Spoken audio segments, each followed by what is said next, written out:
Family नमस्ते प्रणाम। हम किरण शर्मा, हम मंजू शर्मा अपना यूट्यूब चैनल पर सबके स्वागत करै छी। नमस्ते प्रणाम सब दीदी भाईजी के प्रणाम, सब यूट्यूब फैमिली के प्रणाम, जते दाई माँ चाची सुनबी सबके प्रणाम। हर हर महादेव, जय शिव शंकर। हर हर महादेव, जय शिव शंकर, जय भोलेनाथ। और हम दोनों देवरानी जेठानी बहुत दर्दनाक सोहर गीत गावे जा रहल छी, अहाँ सब जरूर सुनब और जरूर कमेंट करके बताएब किनका सबके सोहर गीत पसंद। बहुत दर्दनाक सोहर गीत छै और लास्ट तक सुनबे तभी अहाँ सब गीत के समझ पेबे। जरूर अहाँ सब कोशिश करब लास्ट तक सुना के, कोई बीच में जाकर नहीं हटाए। बहुत दर्दनाक सोहर गीत छै। देखिए भाई बहन के ऊपर गीत छै, केहन बहन रहे छै, लेकिन एहन केकरो बहन सबसे हाथ जोड़ के विनती कर छी कि कोई एहन बहन कठोर नहीं बनब कि ककरो भी लालच में, चाहे भाई हो, दुनिया में कोई है, पति हो, ककरो लालच में एहन लालच नहीं राखब कि धन दौलत के चक्कर में ककरो कुछ कर देब। कि अहाँ सब जरूर सुनब गीत और जरूर कमेंट करब, बताएब अहाँ सबके किनका सबके गीत पसंद पड़ल। बहुत दर्दनाक सोहर गीत छै, अहाँ सब जरूर सुना के कोशिश करब। दुई रे बहिनिया में एके बिरना भैया, अरे एके बिरना भैया, भैया चलला परदेस रे लालनमा, अरे भैया चलला परदेस रे लालनमा। दुई रे बहिनिया में एके बिरना भैया, अरे एके बिरना भैया, अरे भैया चलला परदेस रे लालनमा, अरे भैया चलला परदेस रे लालनमा। भैया के नौकरी बहुते सुंदर, बहुते सुंदर नौकरी मिलल, बड़ी सुंदर रे लालनमा, नौकरी मिलल बड़ी सुंदर रे लालनमा। बारहे बरस भैया आयल विदेश से, अरे आयल विदेश से, अरे चली देला बहिनी के देश रे लालनमा, अरे चली भेला बहिनी के देश रे लालनमा। बारहे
माती कानो माती खीजू बहिनी हमार,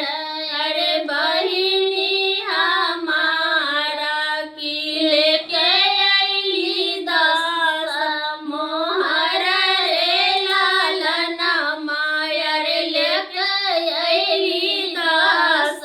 मोहर रे लालना मायर माती कानू माती खीजू बहिनी हमारा रे लालना मायर बहिनी हमारा रे लालना मायर लेके अइली दस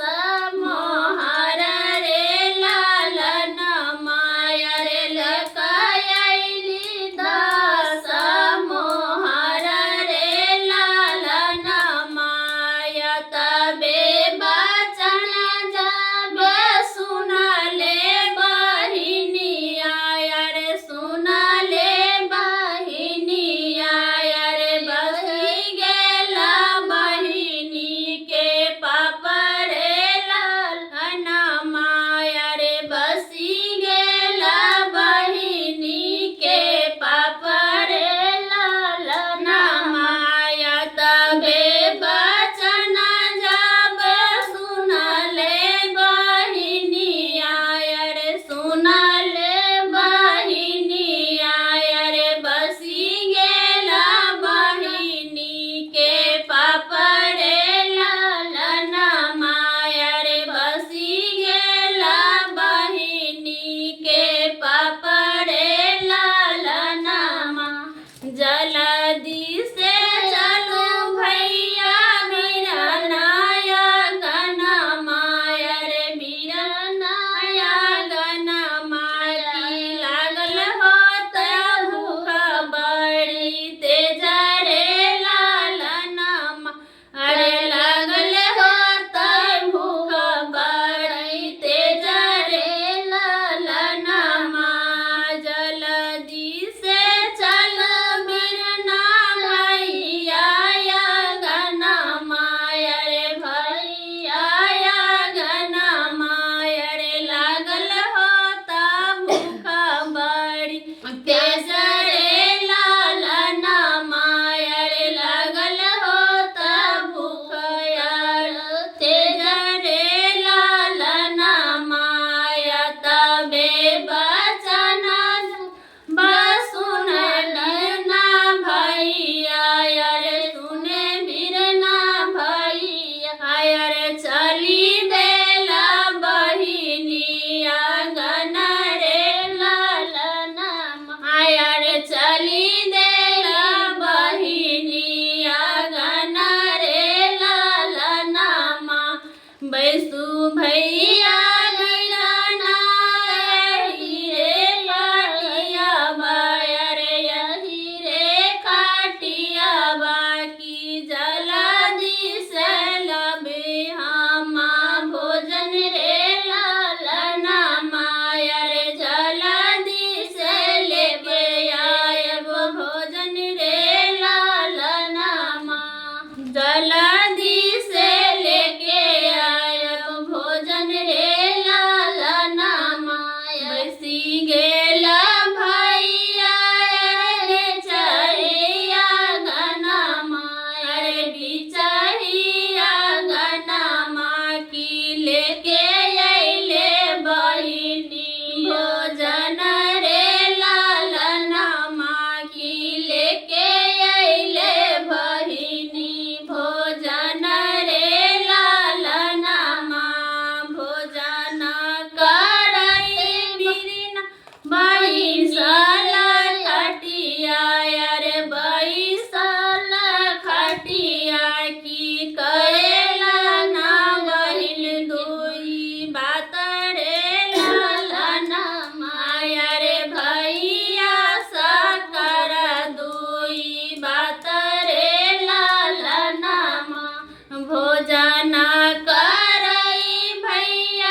अरे कब भैया सोच गहरी नींद रे लालन माया रे एक बाहर बीतल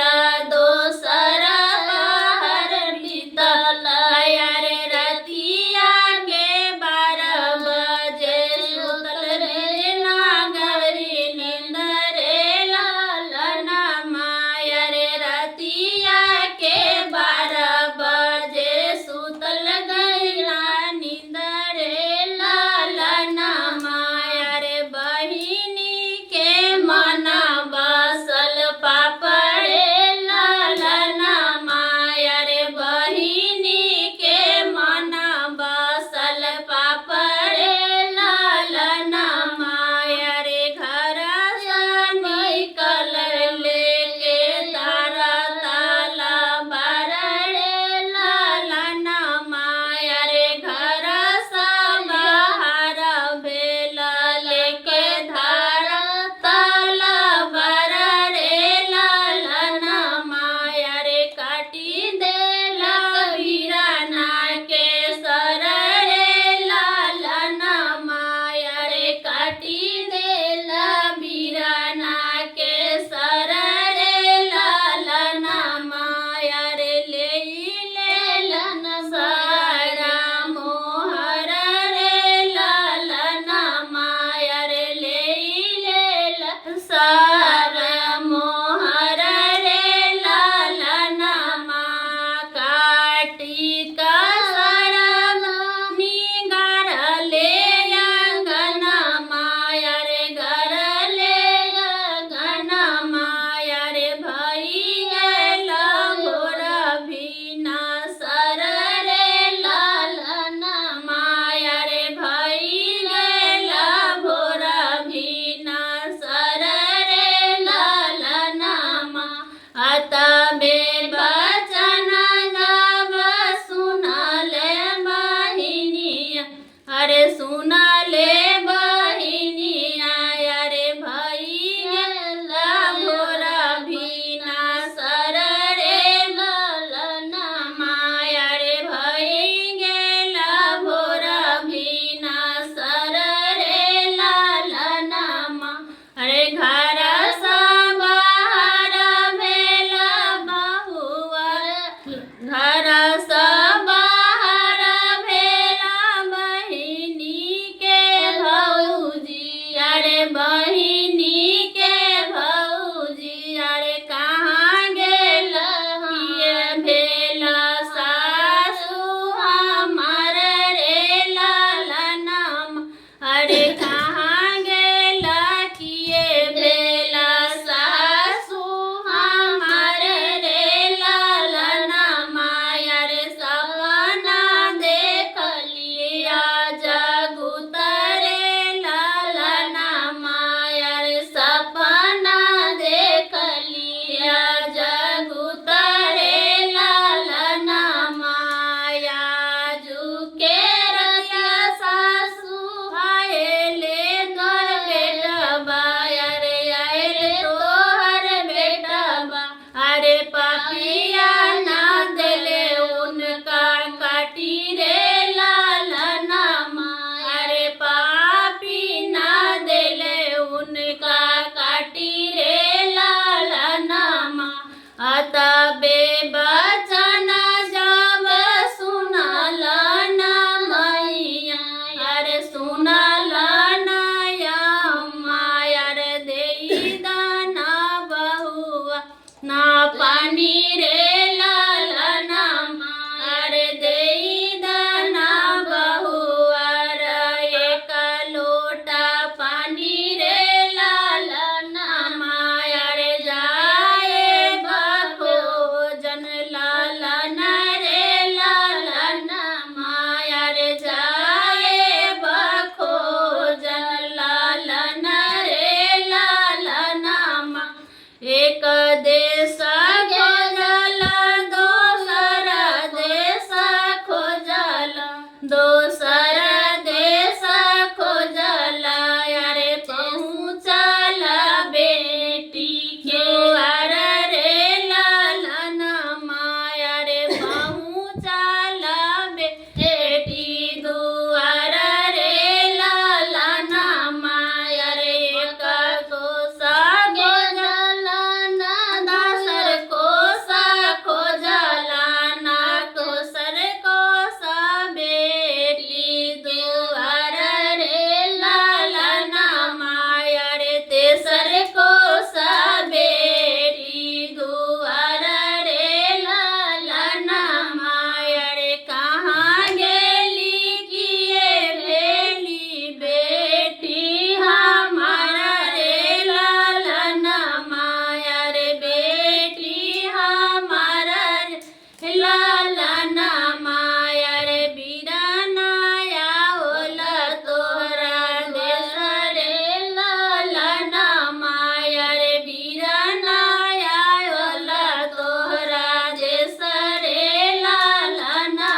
तबे बचन कहिया माझे बैसया रे माझे बैसया रे बसी गेला बिचरिया गन रे ललन माया रे बसी गेला बिचरिया गन रे ललन माया रे तबे जे बोले बिना भाई रे ललन माया रे तबे जे बोले बिना भाई रे ललन मा हटियो